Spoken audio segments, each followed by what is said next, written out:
नमस्कार, मैं पूनम मिश्रा आज अपने नए वीडियो में आप सबों का हार्दिक स्वागत करती हूँ। पिछले वीडियो में मैंने वर्ण और वर्ण के भेद बतलाए थे और जैसा कि मैंने पिछले वीडियो में कहा था कि मैं आप लोगों के लिए उच्चारण स्थान लेकर आऊंगी, तो आज मैं उच्चारण स्थान लेकर आप लोगों के लिए आई हूँ। तो जिन्होंने मेरा पहला वीडियो नहीं देखा है वो कृपया देखें और जिन्होंने देखा है उनको मैं तहे दिल से धन्यवाद करती हूँ। तो चले हम लोग उच्चारण स्थान पढ़ते हैं। वर्णों का उच्चारण स्थान। सबसे पहले हम लोग जानेंगे कि उच्चारण स्थान है क्या। उच्चारण स्थान वह है मुंह के जिन भागों से हम किसी भी वर्ण का उच्चारण करते हैं और जिस भाग से वो वर्ण उच्चारित होता है उस भाग को हम लोग उच्चारण स्थान कहते हैं। उच्चारण स्थान निम्नलिखित हैं: कंठ, तालु, मूर्धा, दंत, ओष्ठ, नासिका, कंठ तालु, कंठोष्ठम, दंतोष्ठम, जिह्वा मूलम और नासिका। मुख्य रूप से 7 ही स्थान माने गए हैं। उच्चारण स्थान के मुख्य 7 भेद माने गए हैं। मुख्य भेद है कंठ, तालु, मूर्धा, दंत, ओष्ठ, नासिका और जिह्वा मूलम। यही 7 है, लेकिन कुछ जो दो तीन स्थान है जो कंठ तालु, कंठोष्ठम, दंतोष्ठम, ये सब 2 स्थान को मिला करके बने हैं। तो इस तरह से हम लोग उच्चारण स्थान को धीरे धीरे शुरू से पढ़ेंगे। हमारे मुंह के अंदर बहुत सारे भाग हैं, जैसे कंठ, तालु, मूर्धा, दंत, ओष्ठ। तो सबसे पहले आते हैं हम लोग कंठ। कंठ मतलब होता है गला, है ना। तो कंठ मतलब होता है गला और इस कंठ से उच्चारित होने वाले वर्णों के लिए एक सरल सूत्र बनाया गया है, अकुह विसर्जनीया नाम कंठः। क्या है? अकुह विसर्जनीया नाम कंठः। हमें सिर्फ अकुह विसर्जनीया नाम कंठः इतना ही याद कर लेने से इन सारे वर्णों का उच्चारण स्थान हमें याद हो जाता है। अब हम लोग धीरे धीरे इसको समझेंगे। अ से हो गया अ और आ। कु से हो गया क वर्ण।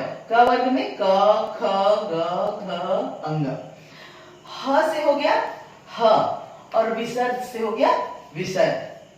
तो अकुह विसर्जनीया नाम कंठ से अ, आ, क, ख, ग, घ, अंग, ह और विसर्ग, इतने सारे वर्ण कंठ से उच्चारित होते हैं और कंठ से उच्चारित होने वाले वर्णों को कंठ वर्ण कहा जाता है। तो है ना आसान। ये संस्कृत में हमें वर्णों का उच्चारण स्थान याद करने के लिए सरल सूत्र है, अकुह विसर्जनीया नाम कंठ। दूसरा आता है तालु। तालु किसे कहते हैं? आप लोग को जानना चाहिए कि आप अपने जिह्वा को ऊपर उठाएंगे तो आपको कंठ के ऊपर में चिकना भाग मिलेगा, वो है आपका तालु। आप जिह्वा उठा करके देखिए, आपको चिकना भाग जरूर मिलेगा और वो है आपका तालु। तो तालु से उच्चारित होने वाले वर्ण निम्नलिखित है और जिनके लिए एक सूत्र है, ईचु यशानाम तालु। क्या है? ईचु यशानाम तालु। ई से ई और ई मतलब छोटी ई और बड़ी ई। चू से च वर्ग में कौन कौन आता है? च, छ, ज, झ, इया। य से य वर्ण और श से तालवे श। तो इतने वर्णों का उच्चारण स्थान है तालु। ईचु यशानाम तालु।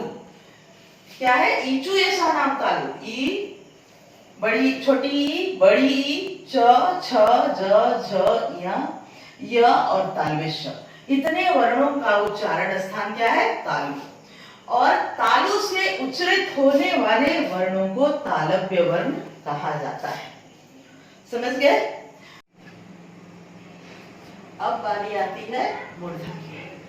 तो आप लोगों को जानना चाहिए कि मूर्धा क्या है। मूर्धा, जो आप तालु देखे, तालु महसूस किए कहाँ है? तालु के ठीक नीचे और दांत के ठीक ऊपर आप जीभ ऊपर करेंगे तो आपको रुखड़ा भाग मिलेगा, वही आपका मूर्धा है। तो मूर्धा के लिए सूत्र बना है, ऋटुर्षाणाम मूर्धा। क्या है? ऋटुर्षाणाम मूर्धा। री से हर्षरी, दीर्घ री, ट, ट, टू से ट वर्ग, ट वर्ग में ट ठ ड ढ मूर्धन्य। री से दोनों री हो गया, टू से ट वर्ग का ट ठ ड ढ न, और र से र, और स से मूर्धन्य स। तो इन सब वर्णों का उच्चारण स्थान मूर्धा है, और मूर्धा से उच्चरित होने वाले वर्णों को मूर्धन्य वर्ण कहा जाता है। इससे पहले मैं और बता दूं कि ये जो स है, स तालु से उच्चरित होता है, इसलिए उसको तालव्य श बोला जाता है। मूर्धन स मूर्धा से उच्चरित होता है, इसलिए उसको मूर्धन स बोला जाता है। अब बारी है दंत की। तो दांत से क्या क्या वर्ण हमारा उच्चरित होता है, इसको जानने के लिए एक सूत्र है, ऋतुलसानाम दंतः। क्या सूत्र का नाम है? ऋतुलसानाम दंतः। लृ से लृ वर्ण, स्वर वर्ण में लृ आया है, वही लृ है। और तु से त वर्ग, त वर्ग में त थ द ध न। ल से ल वर्ण, और स से दंत स। दंत से उच्चरित होने के कारण ही इस स का नाम दंत स पड़ा है। तो इन सारे वर्णों का उच्चारण स्थान दंत है, और दंत से उच्चरित होने वाले वर्णों को दंत्य वर्ण कहा जाता है। तो आप लोगों ने देखा कंठ, तालु, मूर्धा और दंत, इतना समझ गए। अब है ओष्ठ। ओष्ठ मतलब होता है होठ। ओष्ठ के लिए एक सूत्र है, उपुब्धमानीयानाम ओष्ठौ। क्या है सूत्र? उपुब्धमानीयानाम ओष्ठौ। ऊ से हो गया छोटा ऊ और बड़ा ऊ। पू से प वर्ग, प वर्ग में कौन कौन वर्ण आते हैं? प, फ, ब, भ, म। और उपध्मानीय वर्ण होता है प और फ, जिसके आगे ऐसा चिन्ह लगा हुआ रहता है। तो ये सारे वर्ण ओष्ठ से उच्चरित होते हैं, और ओष्ठ से उच्चरित होने वाले वर्णों को ओष्ठ्य वर्ण कहा जाता है।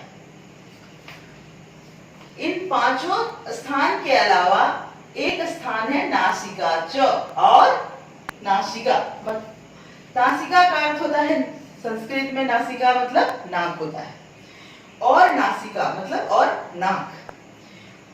ये जो सूत्र है आप देख रहे हैं, लिखा हुआ है इयमंगणानाम नासिका च। क्या है? इयमंगणानाम नासिका च। ये पांचों वर्ण जो है वो हर वर्ग का पांचवा वर्ण है। यहाँ है च वर्ग का पांचवा वर्ण, म है प वर्ग का पांचवा वर्ण, अंग है क वर्ग का पांचवा वर्ण, मूर्धन्य है ट वर्ग का पांचवा वर्ण, और न जो है वो त वर्ग का पांचवा वर्ण है। तो पांचों वर्ग के इन पांचों वर्णों का उच्चारण में इन सब के अलावा नाक का भी सहयोग होता है। या, म, अंग, न और न, ये नासिक्य वर्ण कहलाते हैं, क्योंकि इनका उच्चारण में नाक की सहायता भी ली जाती है। नाक से भी इनका उच्चारण होता है। कंठ, तालु, मूर्धा, दंत, ओष्ठ के अलावा इनके उच्चारण में खास करके पांचों वर्ग के पांचवा वर्ण में नाक का भी सहयोग होता है, इसलिए इन वर्णों को नासिक्य वर्ण भी कहा जाता है। नेक्स्ट है कंठ तालु। कंठ तालु नाम से ही दो स्थान समझ में आ रहा है, कंठ और तालु। कंठ और तालु के सहयोग से जिन वर्णों का उच्चारण होता है उसे कंठ तालव्य वर्ण कहा जाता है।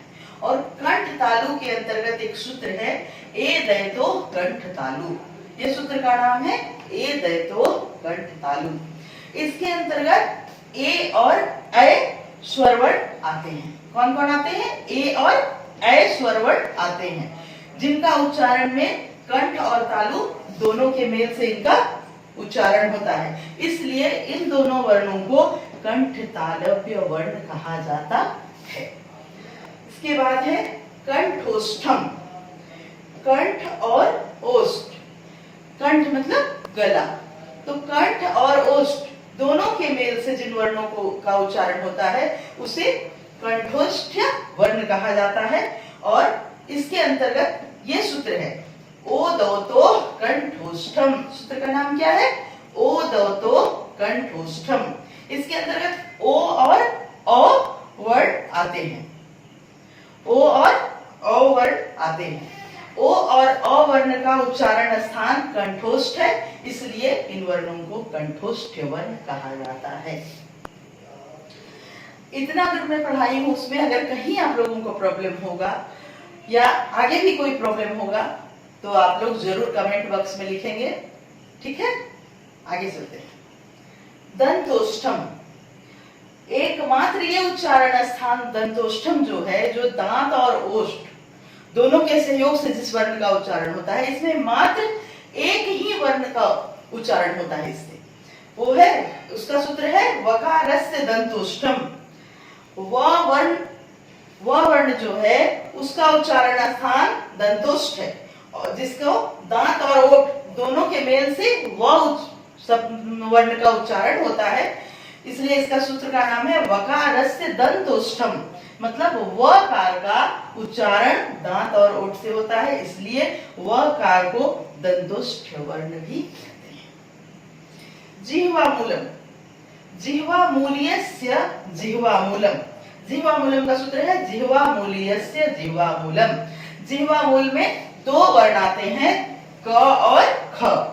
जिन क और ख के आगे ऐसा चिन्ह लगा रहता है उसे जिह्वामूल्य वर्ण कहते हैं। तो लास्ट है, अंतिम में है हम लोगों का नासिका। एक वर्ण बचता है जो अर्धमात्रिक वर्ण है, अनुस्वर। अनुस्वर का भी उच्चारण होता है, वो नासिका से होता है, इसलिए अनुस्वर को अनुनासिक वर्ण भी कहा जाता है। तो फिर से हम लोग एक बार पुनरावृत्ति करते हैं इसकी। उच्चारण स्थान क्या है? मुंह के विभिन्न भागों से वर्णों का जो उच्चारण होता है, उन भागों को उच्चारण स्थान कहा जाता है। उच्चारण स्थान मुख्य रूप से 7 होते हैं, कंठ, तालु, मूर्धा, दंत, ओष्ठ, नासिका च और जिह्वामूलम। और ये 3 जो है, कंठ, तालु, कंठोष्ठम, दंतोष्ठ, वो इन्हीं में से, दोनों में से मिलकर के स्थान बना है। तो कंठ के लिए अकुह विसर्जनीय नाम कंठ याद करेंगे सूत्र। तालु के लिए इचु ऐसा नाम तालु याद करेंगे।